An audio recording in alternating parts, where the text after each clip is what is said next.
Shalom, halo Bapak Ibu Saudara yang dikasihi Tuhan.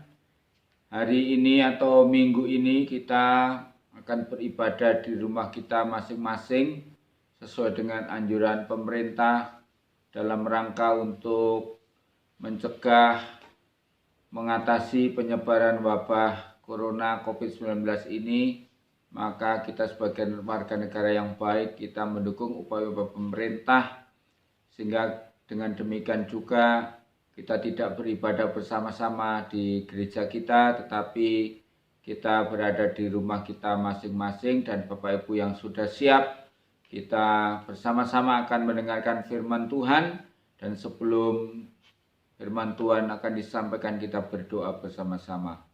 Bapa kami di dalam surga, kami bersyukur kepadamu untuk kesempatan yang Tuhan berikan pada pagi hari ini. Kami akan merenungkan firman Tuhan, dan seluruh jemaat Tuhan yang sudah berkumpul di rumah mereka masing-masing, Tuhan juga melawat dengan kuasa Roh-Mu.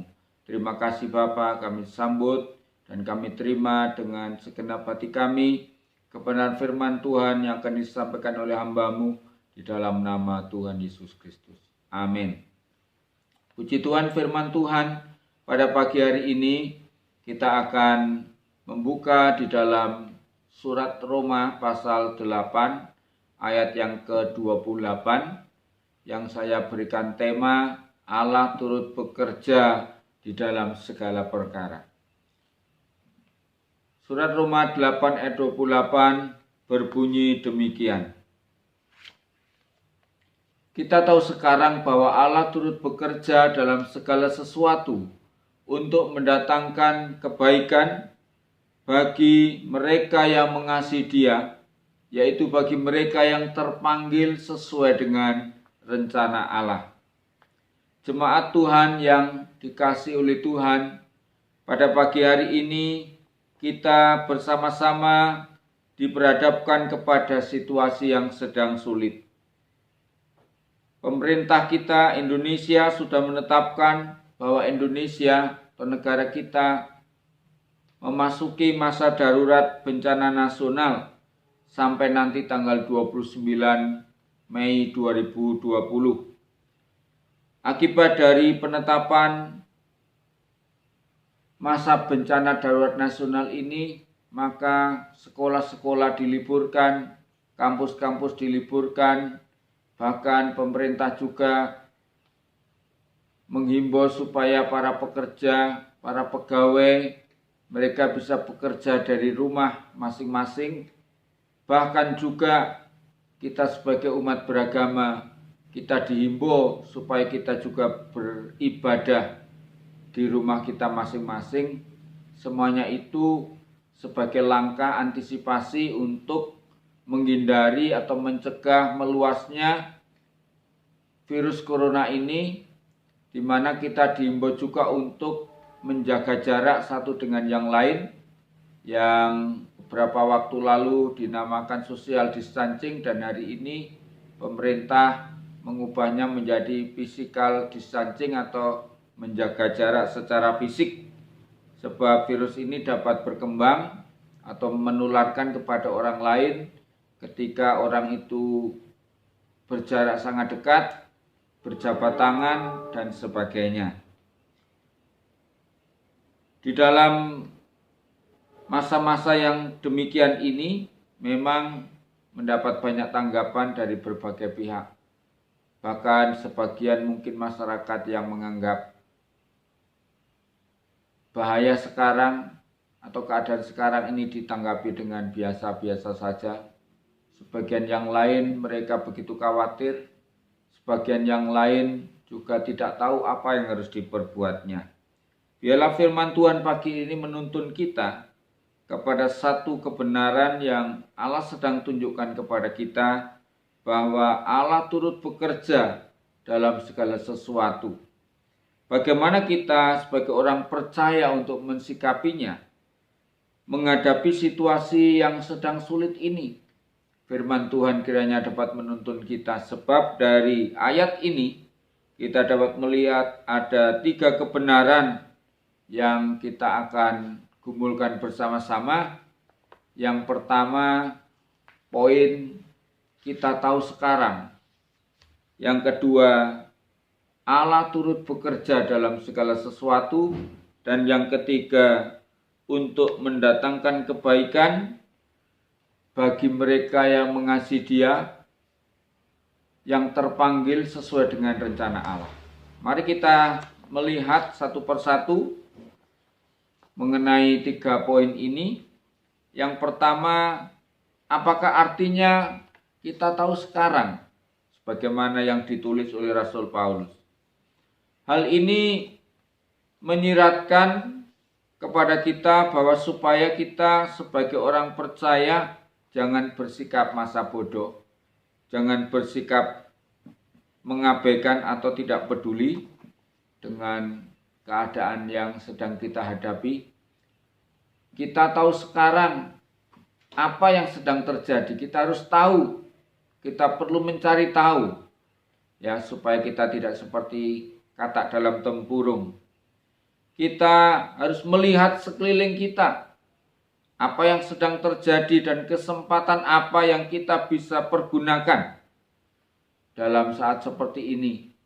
Sehingga kita sebagai warga gereja, sebagai orang Kristen, kita bukan hanya duduk manis berpangku tangan, tetapi kita bisa mengambil bagian secara proaktif untuk melakukan segala sesuatu yang berguna bagi orang lain, bagi masyarakat, bagi lingkungan kita, mungkin bagi negara ketika negara itu membutuhkan. Kita perlu melihat secara rohani supaya kita melakukan dan menggunakan kesempatan yang berguna ini untuk hal-hal yang bernilai kekal. Puji Tuhan. Yang kedua, kalimat Allah turut bekerja dalam segala sesuatu. Apakah maksudnya Allah turut bekerja dalam segala sesuatu? Allah kita adalah Allah yang hidup. Allah kita adalah Allah yang Immanuel. Allah Immanuel atau Tuhan yang Immanuel.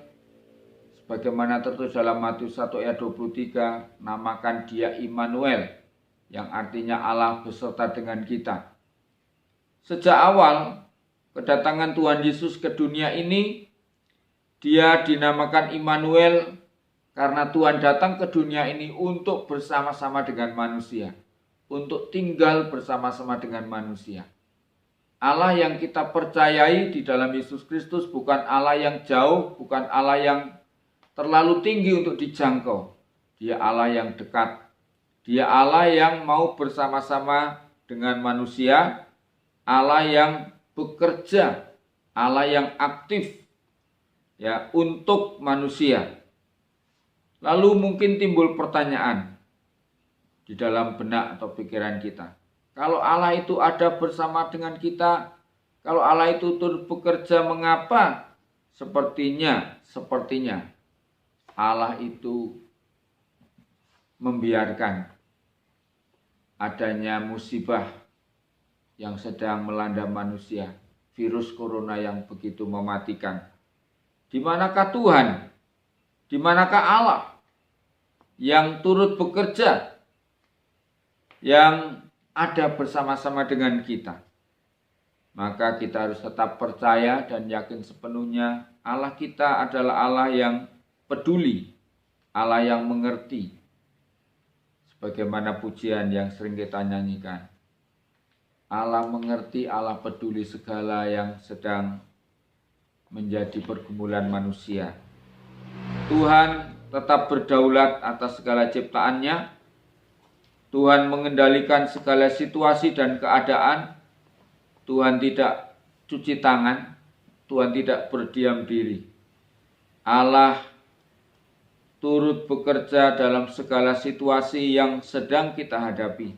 Mari kita percaya pada waktunya Tuhan akan menyatakan segala kuasanya untuk mengakhiri setiap penderitaan, setiap kesulitan, dan setiap pergumulan manusia. Oleh karena itu mari kitalah yang belajar untuk tunduk dan taat kepada Tuhan. karena kita percaya Dia membawa segala kebaikan atas apapun yang sedang terjadi.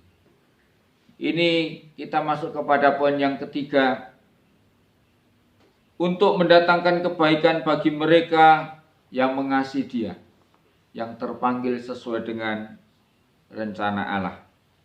Maka sebagai orang percaya, kita juga harus percaya, meyakini bahwa semuanya ada tujuannya. Tuhan mengizinkan segala sesuatu terjadi bukan kebetulan. Tuhan sedang membuat semua peristiwa pada tujuannya masing-masing.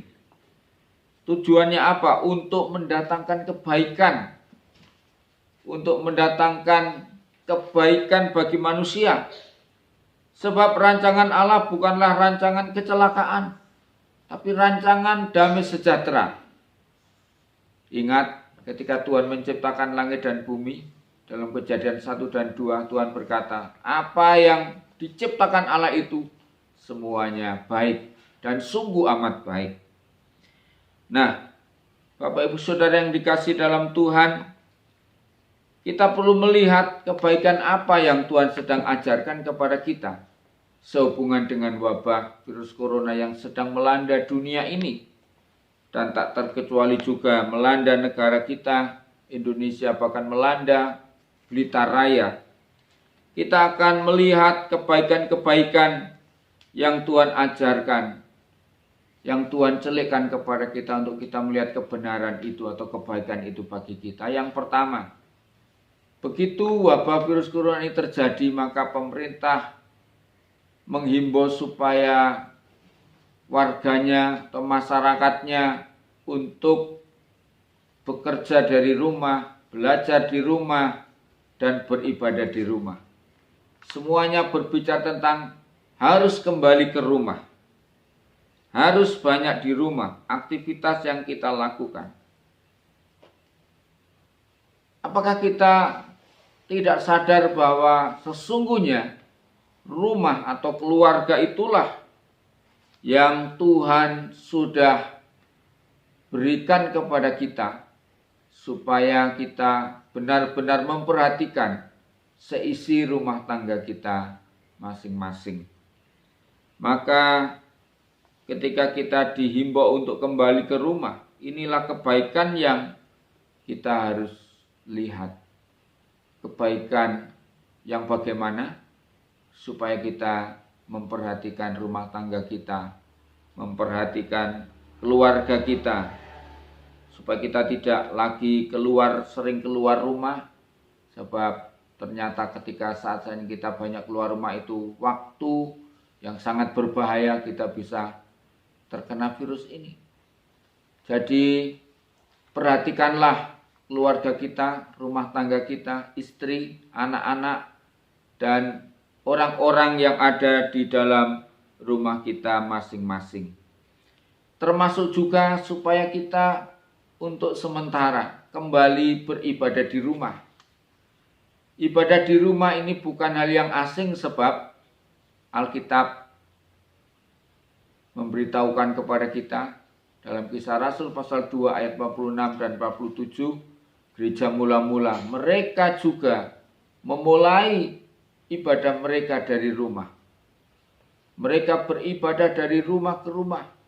Bahkan ketika bait Allah dihancurkan pada tahun 70 oleh Jenderal Titus, orang-orang Kristen tidak bisa lagi beribadah di bait Allah di Yerusalem. Mereka mendirikan sinagoga-sinagoga. Mereka beribadah di rumah-rumah, di katakombe-katakombe atau di gua-gua. Jadi tempat itu tidak terlalu menjadi prinsip. Yang penting adalah bagaimana hati kita untuk tetap menyembah dan memuji Tuhan.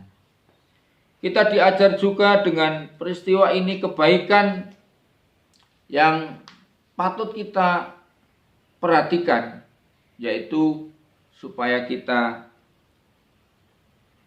berperilaku hidup yang bersih, ya, memiliki pola hidup yang sehat, Kita disarankan untuk sering cuci tangan dengan sabun supaya tidak menjadi penyebar virus corona ini. Bahkan untuk diri kita sendiri, kita perlu memakai pakaian yang bersih, pakaian yang sudah dicuci bersih. Kita juga perlu mandi dengan teratur. Bukankah itu semua akan membawa kebaikan sehingga kita sendiri menjadi sehat. Kita juga diimbau, diingatkan untuk memiliki pola makan yang sehat.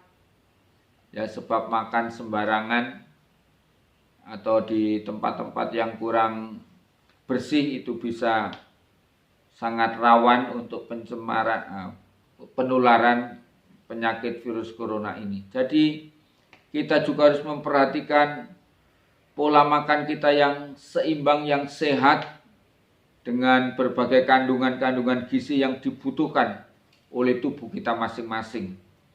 Nah, yang terakhir, virus corona ini mendatangkan kebaikan bagi manusia.